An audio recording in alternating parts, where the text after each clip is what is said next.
आज जे विरोधातले नगरसेवक आहेत त्यांच्यावर अगदी दुजाभाव केला जातो। त्यांना कोणत्याही प्रकारचं फंडिंग किंवा अनुदान किंवा त्यांच्या वॉर्डातली कामं करण्यासाठी त्यांना कसल्याही प्रकारची मदत सत्ताधाऱ्यांकडून मिळत नाही आणि ते फक्त विरोधकातल्या महाविकास आघाडीच्या नगरसेवकांबद्दल होते असं नाही, तर जे युतीतले दुसरे दोन पक्ष आहेत शिवसेना आणि राष्ट्रवादी त्यांच्या नगरसेवक आणि जिल्हा परिषद सदस्यांनाही त्यांच्या मतदारसंघामध्ये आपली कामं पूर्ण करण्यासाठी आवश्यक ते फंड सत्ताधाऱ्यांकडून मिळत नाही आणि अशा प्रकारच्या वल्गना अनेक वेळा याच जिल्ह्याचे जे मंत्री आहेत त्यांच्याकडून तुम्ही भाषणातून सुद्धा ऐकले असतील की सगळे फंड आम्ही देणार आहे, त्यामुळे तुम्ही आमच्याकडे या, अन्यथा तुम्हाला कसल्याही प्रकारचा निधी मिळणार नाही। तर अशा पद्धतीची गोष्टी या नगरसेवक आणि जिल्हा परिषद सदस्यांना भोगाव्या लागत आहेत आणि नगरसेवक असू द्या जिल्हा परिषद सदस्य असू द्या,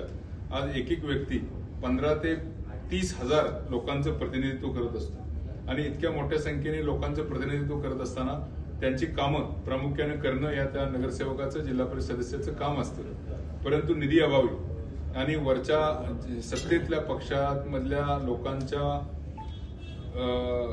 जो दृष्टिकोन आहे विरोधकांच्या बद्दल किंवा युतीतल्या दुसऱ्या पक्षांच्या बद्दल, त्यामुळं त्या निधीची उपलब्धता होत नाही, त्यांची कोणतीही कामं होत नाही। ही परिस्थिती झाली युतीतले दुसरे सदस्य आणि विरोधकांची। आज भाजपच्या नगरसेवकांची आणि जिल्हा परिषद सदस्यांची काय अवस्था आहे? आज त्यांच्या वॉर्डामध्ये जरी काही फंड पडले तरी त्यांच्या वॉर्डामध्ये ते काम कोणी करावं, ते काम कसं असावं याविषयी त्यांना कोणताही अधिकार ठेवलेला नाही। केंद्रीय पातळीवरून सर्व अधिकार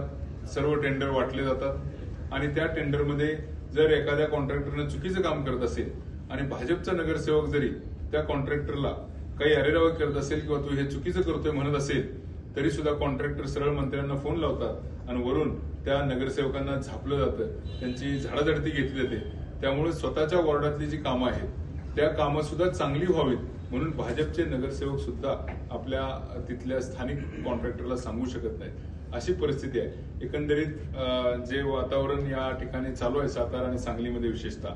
ते वातावरण ठराविक भाजपच्या मंत्र्यांमुळे दूषित झालेलं आहे। खरं तर ही भाजप विरुद्धची लढाई म्हणण्यापेक्षा भाजपचं नाव बदनाम करणारे जे मंत्री